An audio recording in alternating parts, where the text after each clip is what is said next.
Bwana Yesu asifiwe. Amen. Haleluya wamama. Amen. Hongereni kwa kupendeza. Amen. Hongereni kwa kumpamba binti yetu. Amen. Mungu awabariki sana. Sina mengi ya kuongea mpenzi wangu. Mungu akubariki sana. Nimefurahi sana na hongera sana. Nimezingatia kwamba leo ni siku yako. Kwa hiyo nimekuandalia utakwenda kusoma ukiwa na utulivu. Bwana Yesu asifiwe. Amen. Huku ndani nimemwandalia mambo 4 tu na siwezi kuyasema vizuri, lakini yeye atapata nafasi nzuri. Cha kwanza kabisa kabla ya yote, huku ndani nimeweka jambo hili, mambo 4 ya muhimu kwenye ndoa. Angalau yako mengi, si ndio wa mama lakini nimeangalia 4 tu, angalau waondoke nayo. Jambo la kwanza kabisa, mjue Mungu katika maisha yako. Mjue sana Mungu ili uwe na amani, ndivyo mema yatakavyokujia. Tunatamani ukayaone mema, tunatamani Mungu akakufungulia milango ya baraka, lakini bila kumjua Mungu hautavuka, kwa sababu unaenda kuanza safari nzito na ngumu, lakini yenye furaha vile utakavyoipeleka na Mungu akiwa upande wako. Ukimwacha Mungu, hii safari sio nyepesi. Bwana Yesu asifiwe. Amen. Safari anayoanza dada yetu sio nyepesi. Wengi tunaipitia na wengi tumeipitia. Haleluya. Na wengi bado tunaendelea nayo. Inamhitaji Mungu, sio kawaida. Kwa hiyo mjue sana Mungu ili uwe na amani. Amen. Maana pasipo Mungu wewe hautaweza neno lolote. Mungu peke yake ndiye msaada kwako. Mungu peke yake ndiye mwenye nguvu, atakuvusha. Hii safari ni safari usiyoijua unakoelekea. Unaianza ndio, unajua mwanzo wa safari, lakini mwisho hautaweza kujua. Lakini pia jambo lingine, utakapomjua Mungu utayaweza mambo yote.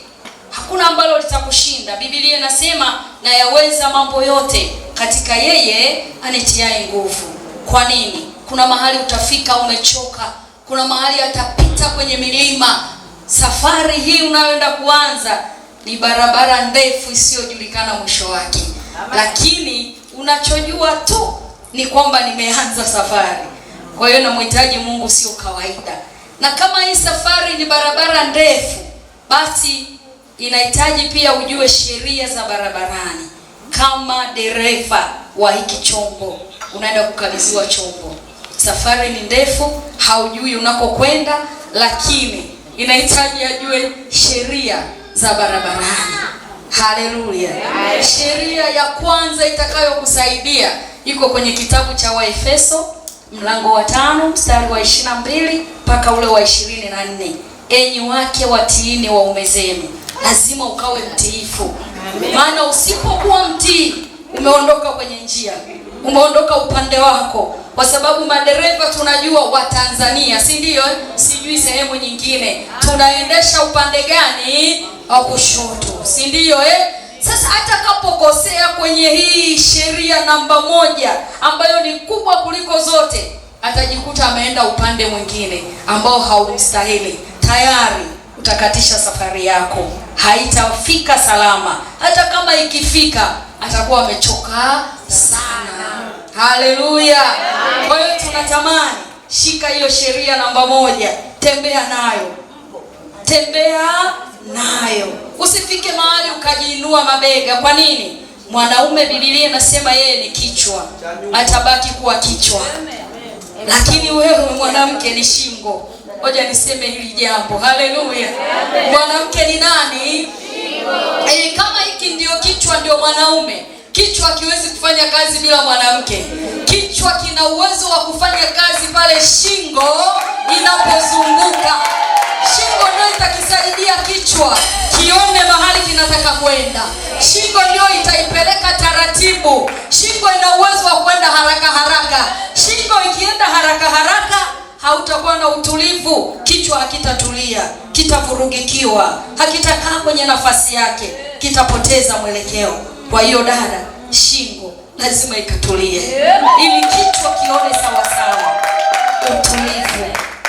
lazima uwe nao. Haleluya watu wa Mungu. Amen. Haleluya watu wa Mungu. Amen. Lakini pamoja na kwamba hiyo ndio sheria kubwa moja tu nimeichagua ndani yake, wanaume wanapenda kuheshimiwa. Wanaume wanapenda yani umtii. Na Biblia imesema umtii katika kila jambo. Ila kuna mambo mengine haustahili kutii. Niseme nisiseme? Na baba wa siku hizi wameharibikiwa. Anaona huu ndio mwili, si ndio? Lakini anataka sehemu ambayo sio sahihi. Na Biblia inasema umtii katika mambo yote. Dada, hilo usitii. Ni dhambi. Sikia. Lakini pia kuna wanaume hawajuagi kwamba kuna majira na nyakati. Kuna wakati wa mvua kunyesha, kuna wakati wa kiangazi, kuna wakati wa masika. Wakati wa mvua sio wakati wa kutii. Hiyo ni dhambi. Bwana Yesu asifiwe. Mimi nimesema nina mambo manne tu, la tatu niseme nisiseme? Jambo la tatu dada ni gumu kidogo, gumu kumeza, lakini inabidi ameze. Msamaha na kuachilia. Hapo pagumu. Nilijua tu kwamba hapo ni pagumu. Lakini nataka nikwambie sio pagumu. Hii safari nimemwambia ni ndefu, si ndio? Ina milima, ina mabonde, ina makorongo, ina mawe, ina vumbi na ina kona kali. Lakini inahitaji lazima ajue hizo sheria. Sheria namba 2 ni msamaha. Ngoja niseme, kwani si hata sisi tumetenda dhambi? Hivi kama si Mungu kutusamehe na kumwachilia mwanae wa pekee tungekuwepo?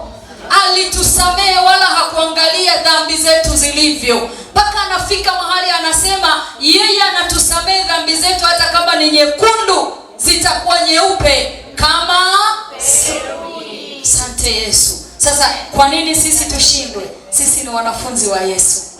Samehe. Hakuna kitu kizuri kama msamaha.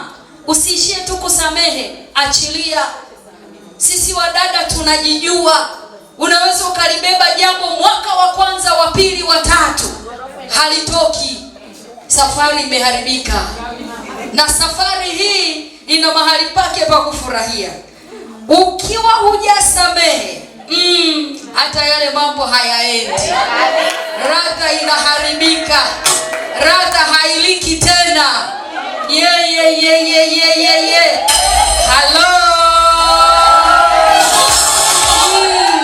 Kwani nini kimempeleka Fiosesia kwa huyo kaka? Si ndio hicho tu. Sasa atakapokwenda, unamuonaje Fiosesia? Si anapendeza? Si ndio jamani? Nini kinampeleka hapo, si ndio Sasa pale panahitaji radha. Hebu sema radha. Ukiwa una hasira, radha haipo. Inapotea. Hata kama umeunga mboga kwa kiwango gani, hailiki. Na mimi natamani hiyo mboga ikalike. Hicho chakula kikawe na radha. Usiondoe radha kwa ajili ya maudhi. Makwazo hayana budi kuwepo. Ole wa anayeyasababisha. Utakapokuwa mtu wa msamaha, hakuna jambo litaharibika kwako. Yule baba atakupenda. Yule baba atakufurahia. Mama tunajua kwenye mioyo. Hebu sema moyo. Sema tena moyo. Moyo wa mwanadamu ni injini ya maisha yake. Lakini angalia mioyo ya wamama tulivyojaza mambo. Yaani ukifanya ni kazi kweli. Bwana Yesu asifiwe. Samehe dada. Sahau kabisa. Potezea wakati mwingine ili safari iende. Hakuna kufika njiani. Hakuna kuishia njiani. Ndio maana nimemwambia sitaweza kusema yote. Nimemwandalia haka kadogo. Amina watu wa Mungu. Amen. Jambo la mwisho. La 4, si ndio? Nimemwambia malazi yawe safi. Malazi yawe safi. Kuanzia yeye mwenyewe mpaka chumbani, mpaka kila kitu. Nimempa neno la Waebrania 13 mstari wa 4 mpaka ule wa 5. Dada, ndoa na iheshimiwe na watu wote. Amen. Na malazi yawe safi. Jambo mojawapo linalochafua malazi, si ndio? Malazi sio maradhi. Malazi yanachafuliwa na kutokusamehe, yanachafuliwa na vilivyojaa moyoni.